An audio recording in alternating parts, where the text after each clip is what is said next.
ഡൽഹി മുഖ്യമന്ത്രി സ്ഥാനം അരവിന്ദ് കെജ്രിവാൾ അല്പസമയത്തിനകം രാജിവെക്കും. 4:30 ഡൽഹി ലഫ്റ്റനന്റ് ഗവർണർ വി.കെ. സക്സേനയുടെ വസതിയിലെത്തിയാണ് രാജിക്കത്ത് നൽകുക. അതിഷിയെ നിയമസഭാ കക്ഷി നേതാവായി തെരഞ്ഞെടുത്തുള്ള കത്തും അരവിന്ദ് കെജ്രിവാൾ കൈമാറും. രാവിലെ ചേർന്ന ആം ആദ്മി പാർട്ടി നിയമസഭാ കക്ഷി യോഗത്തിലാണ് അതിഷിയെ മുഖ്യമന്ത്രിയായി തെരഞ്ഞെടുത്തത്. അരവിന്ദ് കെജ്രിവാളിന്റെ മാർഗനിർദ്ദേശത്തിൽ പ്രവർത്തിക്കുമെന്ന് അതിഷി പറഞ്ഞു. लोकप्रिय मुख्यमंत्री आम आदमी पार्टी के नेता मेरे गुरु अरविंद केजरीवाल जी का धन्यवाद करना चाहती हूं, जिन्होंने मुझे इतनी बड़ी जिम्मेदारी दी और इस जिम्मेदारी के लिए मुझ पे भरोसा किया।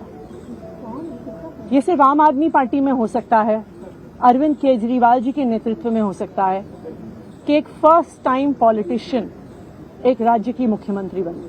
लेकिन अरविंद केजरीवाल जी ने मुझ पे भरोसा किया, मुझे विधायक बनाया, मुझे मंत्री बनाया और आज मुख्यमंत्री बनने की जिम्मेदारी दी है। मुझे मैं खुश हूं कि अरविंद केजरीवाल जी ने मुझ पे इतना भरोसा किया है. ബൽറാം നെടുങ്ങാടി ഏറ്റവും പുതിയ വിശദാംശങ്ങളുമായി. ബൽറാം, എപ്പോഴാണ് ഇദ്ദേഹം രാജി സമർപ്പിക്കുന്നത്? മറ്റ് നടപടിക്രമങ്ങൾ എങ്ങനെയൊക്കെയാകും? സത്യപ്രതിജ്ഞ, മന്ത്രിസഭാ രൂപീകരണം അതടക്കമുള്ള കാര്യങ്ങളൊക്കെ വിശദാംശങ്ങൾ ഇപ്പോൾ പുറത്തു വരുന്നുണ്ടോ?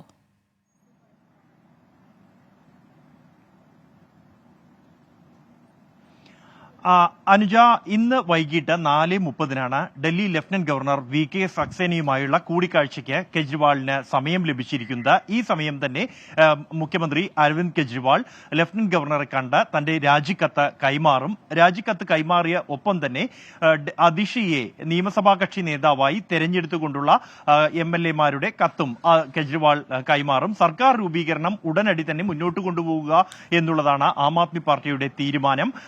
മന്ത്രിസഭയിൽ കാര്യമായ മാറ്റങ്ങൾ ഉണ്ടാകില്ല എന്ന് തന്നെയാണ് പാർട്ടി വൃത്തങ്ങളിൽ നിന്നും ലഭ്യമാകുന്ന വിവരം. നിലവിൽ തന്നെ കെജ്രിവാൾ ജയിലിലായിരുന്ന പശ്ചാത്തലത്തിൽ അതിഷിയുടെ നേതൃത്വത്തിൽ തന്നെയായിരുന്നു കാര്യങ്ങൾ മുന്നോട്ട് കൊണ്ടുപോയത്. നിർണായക തീരുമാനങ്ങൾ അതിഷി തന്നെയായിരുന്നു കൈക്കൊണ്ടിരുന്നതും സർക്കാരിനെ മുന്നിൽ നിന്ന് നയിച്ചിരുന്നതും. എന്നാൽ ഈ സർക്കാരിന് കെജ്രിവാളിന് ജാമ്യം ലഭിച്ചെങ്കിലും മറ്റ് ഒരു നടപടികളോ ഫയലുകളിൽ ഒപ്പുവെക്കുന്നതോ പദ്ധതികളുടെ തീരുമാനങ്ങളോ എടുക്കാൻ കഴിയാത്ത ഒരു സാഹചര്യം, ഡൽഹിയിൽ ഭരണം സ്തംഭിച്ച ഒരു അവസ്ഥ, ഇതാണ് കെജ്രിവാൾ രാജിക്ക് ഇടയാക്കിയത്.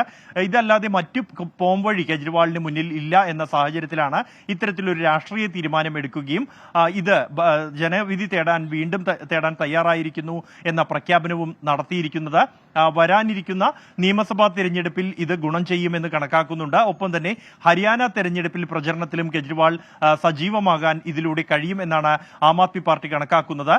വൈകിട്ട് 4:30 തന്നെ ലഫ്റ്റനന്റ് ഗവർണർ വി.കെ. സക്സേനയെ കണ്ട കെജ്രിവാൾ രാജി സമർപ്പിക്കും. മന്ത്രിസഭയിലേക്ക് നിലവിലുള്ളതിനേക്കാൾ 2 അംഗങ്ങൾ വന്നേക്കാം എന്ന സൂചനകളുണ്ട്. അതിന്റെ വ്യക്തത ഇന്ന് ലഫ്റ്റനന്റ് ഗവർണറെ കണ്ട ശേഷം മാത്രമായിരിക്കും ഇതുമായി ബന്ധപ്പെട്ട കൂടുതൽ കാര്യങ്ങൾ ആം ആദ്മി പാർട്ടി കേന്ദ്രങ്ങളിൽ നിന്നും ലഭ്യമാകുക. നിലവിൽ ഇപ്പോൾ ഡൽഹിക്ക് പുതിയ മുഖ്യമന്ത്രിയെ പ്രഖ്യാപിച്ചിരിക്കുകയാണ് ആം ആദ്മി പാർട്ടി. നേരത്തെ രാഷ്ട്രീയകാര്യ സമിതി യോഗം, അതിനുശേഷം ഇന്ന് 15 മിനിറ്റ് മാത്രം നീണ്ടുനിന്ന നിയമസഭാ കക്ഷി യോഗത്തിലാണ് കെജ്രിവാൾ ഈ അതിഷിയുടെ പേര് മുന്നോട്ട് വയ്ക്കുകയും MLA-മാരെല്ലാം തന്നെ അത് ഐകകണ്ഠമായി അതിഷിയെ പിന്തുണയ്ക്കുകയും ചെയ്തത്. തുടർന്നാണ് ആ തീരുമാനം ഗോപാൽ റായ് മാധ്യമങ്ങൾക്ക് മുന്നിൽ പ്രഖ്യാപിച്ചത്. തൊട്ടു പിന്നാലെ മാധ്യമങ്ങളെ കണ്ട അതിഷി കെജ്രിവാളിന് നന്ദി അറിയിച്ചു. തന്നിൽ വിശ്വാസമർപ്പിച്ചതിന് കെജ്രിവാളിനെ ഗുരു എന്ന് വിശേഷിപ്പിച്ചുകൊണ്ട് കെജ്രിവാളിന് വേണ്ടി താൻ ഭരിക്കുമെന്നായിരുന്നു അതിഷി പറഞ്ഞത്. ഒപ്പം തന്നെ അടുത്ത തെരഞ്ഞെടുപ്പിൽ കെജ്രിവാൾ അധികാരത്തിൽ മുഖ്യമന്ത്രിയായി തിരിച്ചെത്താനുള്ള പ്രവർത്തനങ്ങളാകും തന്റെ ഭാഗത്തു നിന്നും ഉണ്ടാകുക എന്നും അതിഷി വ്യക്തമാക്കിയിട്ടുണ്ട്.